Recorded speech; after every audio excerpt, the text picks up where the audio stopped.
ગુજરાતની અંદર ફરીથી એક વાવાઝોડાનો ખતરો તોડાઈ રહ્યો છે, કેમ કે ઘણા દિવસથી ગોવાથી દક્ષિણ પશ્ચિમની અંદર એક વરસાદી સિસ્ટમ બની રહી હતી. એ સાયક્લોનિક સર્ક્યુલેશન બન્યું અને અમે ઘણા સમયથી જે અનુમાન લગાવી રહ્યા હતા કે 22 મે આસપાસ આ સિસ્ટમ છે લો પ્રેશરમાં પરિવર્તિત થશે, પણ આ સિસ્ટમ છે આજે 21 મે 2025ના રોજ લો પ્રેશરમાં પરિવર્તિત થઈ ચૂકી છે. અત્યારે મજબૂત લો પ્રેશર અરબ સાગરની અંદર બન્યું છે અને ઘણા સમયથી આપણું જે અનુમાન હતું કે આ સિસ્ટમ છે એ થોડી ઘણી પણ જો ઉત્તર પશ્ચિમ અથવા તો પશ્ચિમ દિશામાં લો પ્રેશર બન્યા પછી મૂવમેન્ટ કરે તો અત્યારે અરબ સાગરનું તમામ હવામાન છે એ સાયક્લોન બનવા માટે સાનુકૂળ છે, જેમાં ટેમ્પરેચર, ભેજથી લઈને અનેક પરિબળો છે એ સાયક્લોન બનવા માટે અનુકૂળ દેખાઈ રહ્યા હતા. એટલે આ સિસ્ટમ છે એ પશ્ચિમ દિશા અથવા તો ઉત્તર પશ્ચિમ તરફ ગતિ કરે, મૂવમેન્ટ કરે તો સાયક્લોન બનવાની શક્યતાઓ હતી અને એ જ મુજબ હવે આ સિસ્ટમ છે એ પશ્ચિમ અને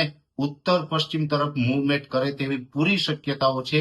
એટલે આગળ જતા આ સિસ્ટમ છે લો પ્રેશરમાંથી મજબૂત થઈ અને ડિપ્રેશન, ડીપ ડિપ્રેશન અને સાયક્લોન પણ બની શકે છે. એટલે સાયક્લોન બનવાના ચાન્સ વધી રહ્યા છે. અરબ સાગરની અંદર જો આ સાયક્લોન બનશે તો શ્રીલંકા દેશ તરફથી આનું નામ આપવામાં આવશે અને આ સાયક્લોનનું નામ હશે શક્તિ.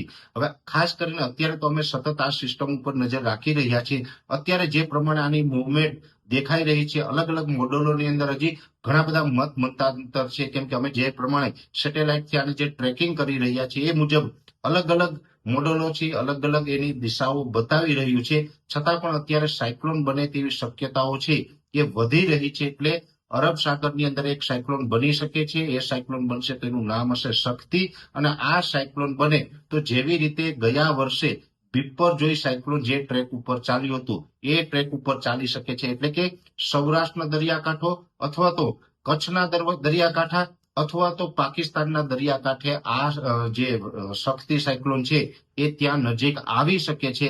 એટલે પાકિસ્તાનથી લઈ અને કચ્છ, સૌરાષ્ટ્ર આ તમામ દરિયાકાંઠા ગમે ત્યારે આ સાયક્લોન છે એ ત્યાં નજીક પહોંચી શકે. જો કે સમય જતા જેમ આ સિસ્ટમ મજબૂત થઈને આગળ ચાલશે એટલે હજુ ઘણી વખત આ સિસ્ટમના ટ્રેક પણ ચેન્જ થશે.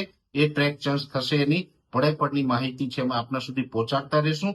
ખાસ કરીને હવે આ સિસ્ટમ છે એ સાયક્લોનનું સ્વરૂપ લે તેવી શક્યતાઓ વધી રહી છે અને મહત્વની વાત એ પણ છે કે આ સાયક્લોન પર થોડુંક વધુ મજબૂત બનશે, કેમ કે સામાન્ય રીતે જે અન્ય સાયક્લોનો હોય છે એ જ્યારે સમુદ્રમાં બનીને આગળ ગતિ કરતા હોય છે એની ગતિ થોડીક વધારે હોય છે, પણ આ એકદમ ધીમી ગતિએ આ સિસ્ટમ ચાલવાની છે.